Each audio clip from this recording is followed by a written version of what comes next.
Kalau saya kasih kalian 1 sendok air dari kolam, kalian bisa tahu nggak di dalamnya ada bakteri jahat atau nggak cuma dengan dilihat pakai mata? Tentu ya jawabannya nggak bisa ya. Ya airnya kan kalau kita lihat itu bening-bening aja ya. Nah paling ya ada warna-warna sedikit lah. Nah itu analoginya sama persis dengan sperma. Jadi banyak pria yang merasa aman karena air maninya terlihat putih, kental ya. Padahal isinya di dalamnya itu bisa jadi kosong atau rusak parah. Jadi sperma yang tidak sehat itu seringkali tidak kasat mata, ya karena memang nggak bisa dilihat. Tapi dampaknya fatal, istri tidak kunjung hamil. Nah, apa saja sih kriteria sel sperma yang dibilang cacat atau tidak sehat? Jadi ada 5 poin ya. Poin utama yang wajib teman-teman tahu sebelum terlambat, simak sampai habis.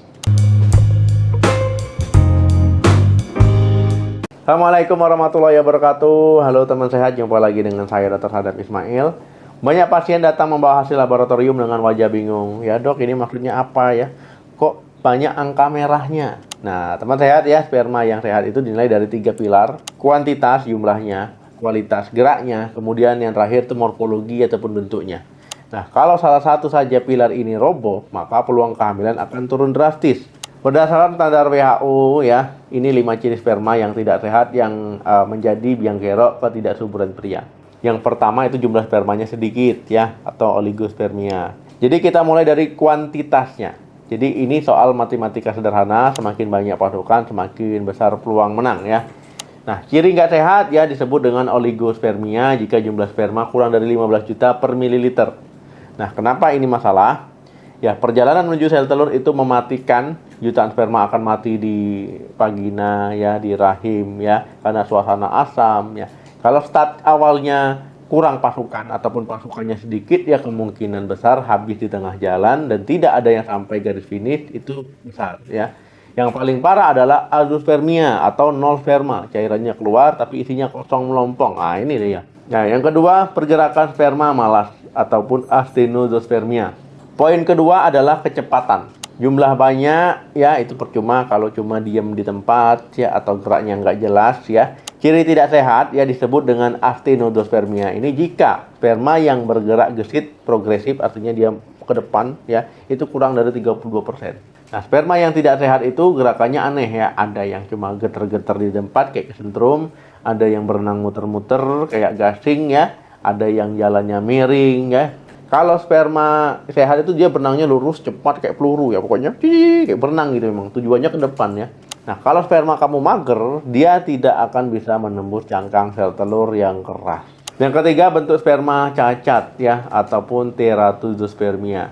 Poin ketiga ini sering bikin ngeri ya. Ternyata sel sperma itu bisa cacat fisik ya. Ciri nggak sehatnya ya yang saya bilang tadi disebut dengan teratozospermia jika bentuk sperma yang normal kurang dari 4%. Bayangkan sperma yang cacat itu bentuknya macam-macam, ada yang kepalanya 2, ada yang kepalanya peang ya ataupun terlalu besar, ada yang lehernya patah, ada yang ekornya pendek, melingkar, ada yang patah juga ya. Jadi sperma cacat itu tidak punya kemampuan genetik yang baik untuk membuahi. Kalaupun berhasil membuahi, resiko keguguran pada istri itu sangat tinggi. Yang keempat, sperma mati ya, necrospermia. Jadi poin keempat ini beda dengan sperma malas ya. Kalau sperma malas tuh dia masih hidup, geraknya lambat ya, geraknya nggak jelas. Nah, kalau ini dia benar-benar mati beneran ya.